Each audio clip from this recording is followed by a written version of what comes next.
পরমব্রতর আসলে সারনেম হচ্ছে প্রগতি, কেননা পরমব্রত কখনো একটা জায়গায় থাকে না, বেশ কালীগঞ্জে বেশ জমিয়ে ফেলার পরে যে বাংলাদেশ যাচ্ছে, বাংলাদেশটাকে ইন্টারন্যাশনাল বলা হবে বলতে মন চায় না, কিন্তু বলতে হয়। ম্যাপ অনুযায়ী গেলে, গুগল ম্যাপ অনুযায়ী গেলেও বলতে হয়। তো ইন্টারন্যাশনালটা বলে আমি ঠিকই করেছি। এবং তারপরে বলিউড তো ঠিক বলতে গেলে একটু আগে মায়ানগরীর কথা হচ্ছে, ঠিক আছে, ওটা মাটি থেকে আরো খানিকটা উপরে। আমরা ওই ধরনের বলিউড করি আমরা। তার উপর মানে ইন্ডিয়া টিমের ক্যাপ্টেনের গার্লফ্রেন্ড, আরে বাস। Anushka Sharma is a very big star, is one of the top most stars of India, and she's a very fine actress. আর এই যে তুমি বললে মায়ানগরী একটু উপরে মাটি থেকে, আসলে বম্বেতে কাজ করলে বোঝা যায় যে আসলে প্রত্যেকটা মানুষ যারা কাজ করছেন বম্বেতে তারা ভীষণ মাটির কাছাকাছি লোক আসলে। মানে না হলে ওই খাটনি, ওই কি বলবো, অতটা নিষ্ঠা দিয়ে কাজটা তারা করতে পারেন না আর কি, মানে পারতেন না যদি না খুব মাটির কাছাকাছি। বেশিরভাগই বলবো, হয়তো সবাই নন, কিন্তু বেশিরভাগই খুব মাটির কাছাকাছি মানুষ। বলিউডে অনেককে বলতে শুনেছি পরমব্রত, হ্যাঁ ওই কাহানির পরমব্রত দুর্দান্ত। এই যে একটা কিছু পেলেই বা একটা সুযোগ পেলেই নিজেকে মানে সঙ্গে সঙ্গে চোখে পড়া, এটা কি ম্যাজিক? দেখো, সবসময় যেটা সত্যি হয় তা নয়, সবসময় যে একটা খাটে তাও না। মানে অফকোর্স বাংলা এবং হিন্দিতে এরকম কিছু ছবি হয়েছে যে ছবির জন্য আমি যথেষ্ট প্রশংসা পেয়েছি, মানুষের ভালোবাসা পেয়েছি, অনেকটা মানুষ আমাকে চিনেছেন, সেই চেনার পরিধিটা অনেক বেড়েছে। আবার তেমনি আবার গত 1.5-2 বছর বলবো আমার বাংলা ছবির ক্ষেত্রে সেরকম খুব ভালো যায়নি। আমার নিজের পরিচালিত ছবি লড়াই চলেনি।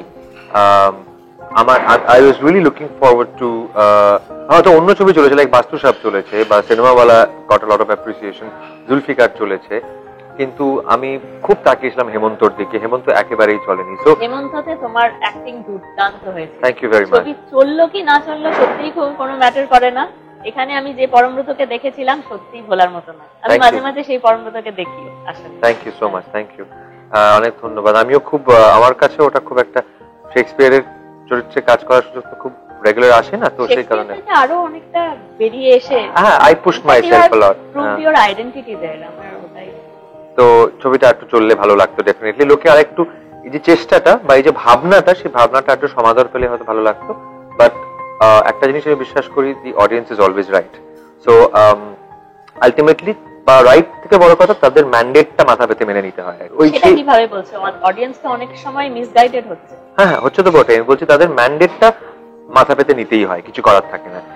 মানে অডিয়েন্সকে দোষ দিয়ে কোনো লাভ নেই, তাই বলছি আর কি। মানে হয়তো তারা একটা ভালো প্রোডাক্ট হয়তো নিলেন না, অ্যাকসেপ্ট করলেন না, হতেই পারে, সেটা সত্যি হয়তো তাদের অ্যাকসেপ্ট করা উচিত ছিল, কিন্তু যখন তারা নেন না তখন সেটা মেনে নেওয়া ছাড়া আর কোনো উপায় থাকে না। টলিউডের ভেতরকার যে খেয়েটা, সেটা তো অনেক ক্ষেত্রেই দায়ী হয়ে দাঁড়ায়। কেননা কোনো ছবিকে হল কতটা দেওয়া হবে, কতটা অধিকার করে নেবে একটা, মানে বাহুবল যেটাকে বলে, বাহুবলে কতটা অধিকার করে নেওয়া। এখন তো এমনিতেই বাহুবলীদের রাজত্ব এই মুহূর্তে আর কি, সারা মানে সিনেমা জগতেও তাই দেখতে পাচ্ছি আমরা।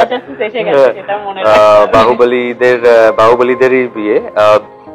দেখো, আমি একটা জিনিস কেয়ারফুলি করতে পেরেছি যে তুমি যেটা কথা বলছো, টলিউডের ভিতরকার খেয়েই বা আভ্যন্তরীণ রাজনীতি, সেটা শুধু টলিউড না, সব জায়গাতেই কম বেশি আছে।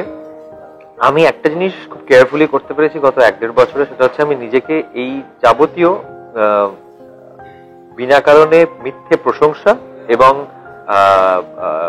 নিন্দা এবং আড়ালে খারাপ কথা বলা, এই সবটা থেকে নিজেকে খুব কেয়ারফুলি ডিস্টেন্স করে ফেলতে পেরেছি।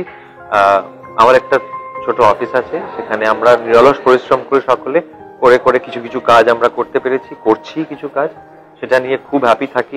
আমার ছোট টিমটা, কোর টিমটা, ইন্ডাস্ট্রিতে হাতে গোনা 3-4 জন বন্ধু আছে, তাদের সঙ্গে মাঝে মাঝে দেখা হয়, আড্ডা হয়।